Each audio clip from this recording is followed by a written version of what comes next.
already met Dr. Gustav Kalbe from the European Commission. He was on stage before. Let me just have a quick words about him.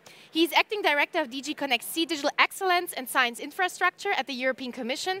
And I was personally impressed of your academic career. Like, he studied applied physics, applied optics. He has a PhD in physics and molecular spectroscopy. Oh my God, I can't even say it.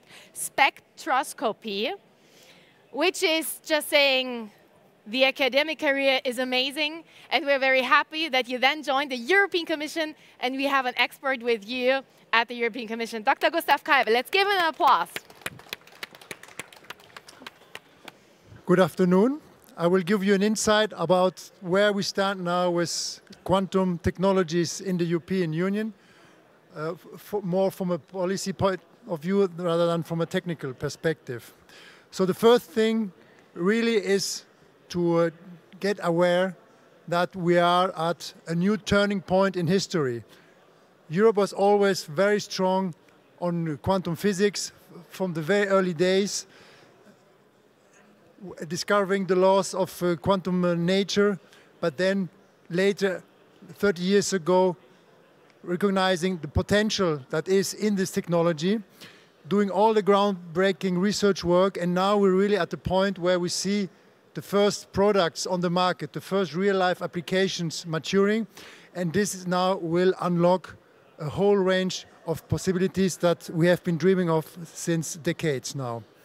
Just to give you a glimpse of what products, what's concrete deliverables the European-wide funding of fundamental research has led to, not just from the European level, but also at the level of the member states. From communication, computing, sensing, covering the whole spectrum. We now have startup companies. You have seen some of them here on the award. You see many here around. So really, we now have the products, the components to reap the benefits of our long investment in quantum. Now, if you look compared to the world, in Europe, we are very well positioned to succeed in this worldwide race of embracing quantum technologies and becoming a leading region in the world in quantum. If you look at just a couple of performance indicators in absolute and relative terms, we have the highest density, the highest number of professionals in quantum here in Europe. And we have our international partners that are banging on our doors asking to get access to this mass of knowledge and competences. Also on the side of publications, on the side of patents, on the side of creation of startups, we are very well advanced and compare very well to the rest of the world. If we look at the available funding, the image is there a bit mixed. From the public side, we are one of the largest spender in the world, public money in quantum. If we sum up what the European Union is spending, plus the national programs of its member states, we come to 8 to 9 billion for this current perspective, which is far above what regions like the United States, for example, is doing. Where we still need to catch up is attracting far more private investment, risk capital, to help the startups grow, become scale-ups rather than startups. How have we now built the quantum ecosystem in Europe? Starting from a long tradition of fundamental research, we launched in 2018 an innovation program called the Quantum Flagship, which exceeded our expectations in terms of delivery and speed of delivery. The examples of concrete products I showed you in the previous slides are coming out of this of this program. But of course, this does not mean that on the countryside they have not made similar progresses.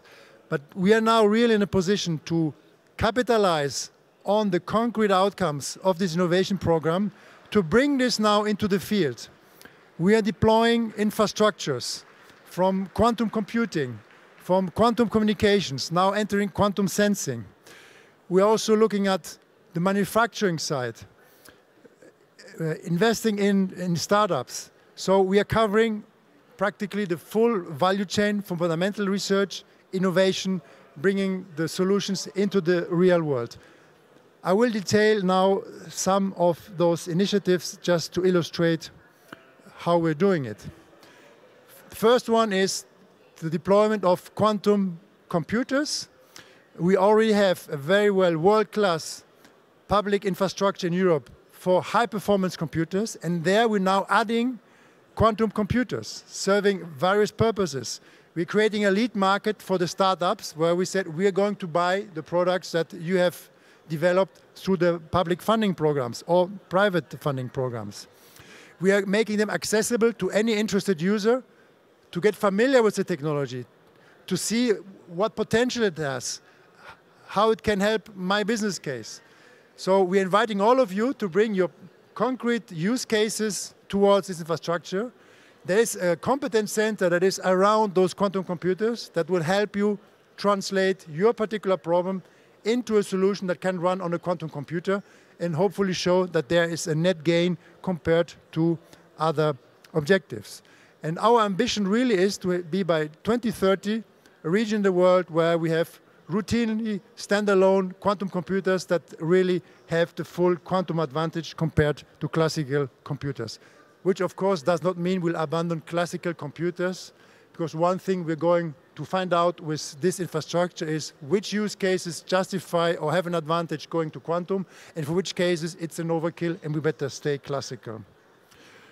Now, quantum sensing is another very good example where we have a very mature technology, we have products coming up, but here, as with all the other quantum applications, the public at large, some ministries, the investors say, well, this is still science fiction, I don't believe in it, what can you do?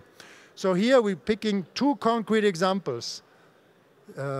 Sensing for medical applications, magnetoresistance imaging, but also gravimeters to detect water under the earth, gas, minerals, to really show that the technologies exist, they're there.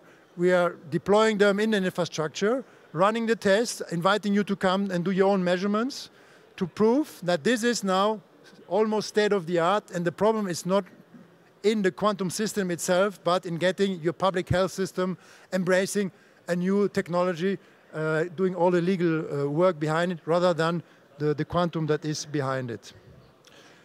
A similar case, but probably a bit more sensitive, is quantum communication. The same logic as with quantum computing infrastructure we're deploying, the same as with the quantum sensing infrastructure we're deploying. Prove the maturity of technology, develop and test the use cases where it makes sense or where it does not make sense, to provide end-to-end secure connectivity wherever you're in the European Union or on overseas territories.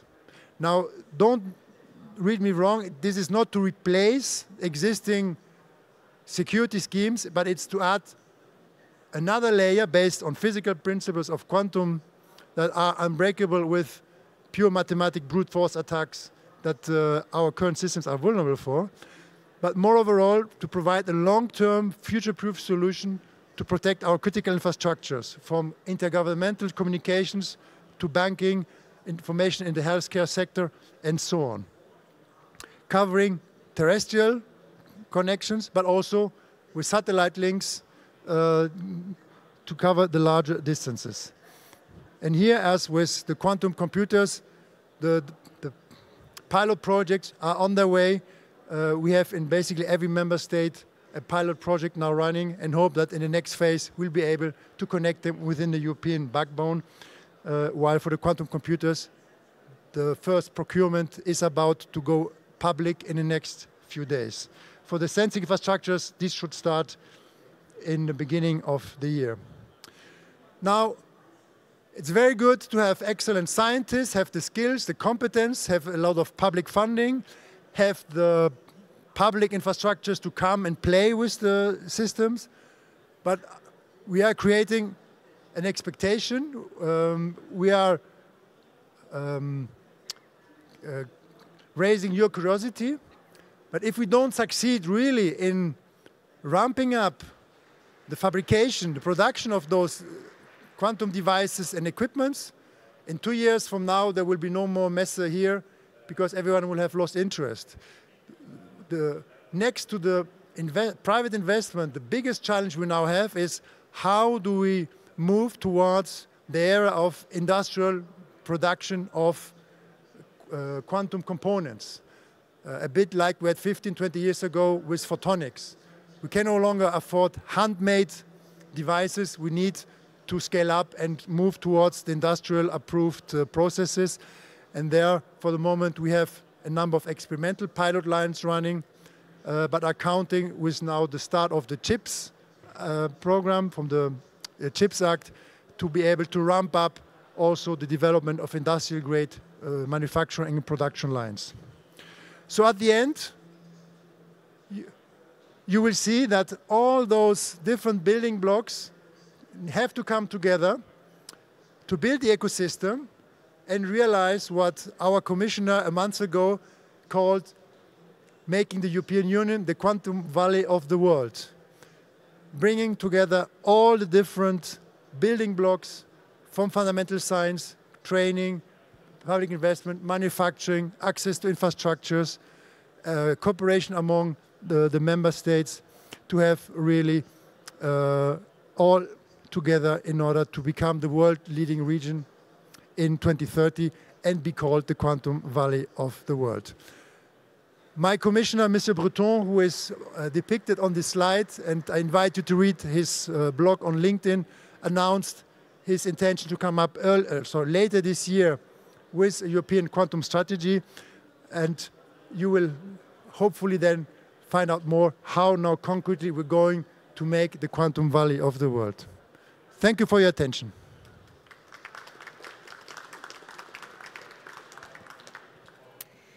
Do we have questions?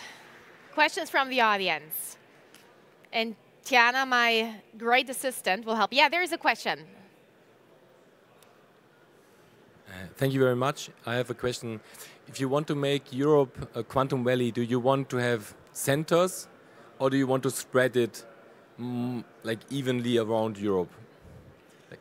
Yeah, the question here is not to spread everything the same way across Europe. I mean, I don't believe we would have the resources to have in each country exactly the same number of pilot lines, centers that do quantum computing or quantum communication. The model is rather like we did with high-performance computing, realizing that the resources, the competences are dispersed across Europe. There's no country really that has the full value chain under its control. So our objective is to bring together all resources, all competences, all knowledge to share and provide mutual access. It works very well with the supercomputers, where we have a joint procurement of the supercomputers, and then everyone has access to those machines wherever they're installed.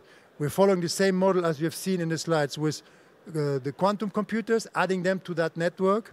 But we'd like to go further and have this also with the pilot lines, with the competence centers that will enable any user, any scientist, any industrial, wherever he's located in the European Union, to find the resources in quantum he might not find locally, at least at European level through this sharing of resources. There is another question. Thank you. So my question is regarding the security aspect of especially like EuroQCI.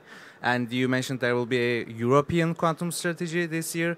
And apparently there will be a NATO quantum strategy also coming up at the end of this year or early next year. Are you collaborating? How in alignment are the European strategy with the NATO strategy? Or in a sense, are we competing?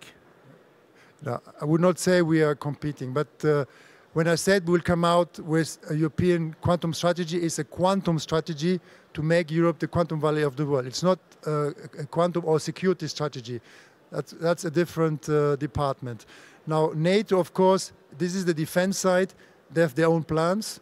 As we are coming from the research side for the moment, we have no direct cooperation with the defense side, with NATO. But in the future, who knows? I think you answered everything to complete happiness. Thank you so much, Dr. Gustav Kalbe. Please give him an applause. Thank you so much for being with us. Thank you.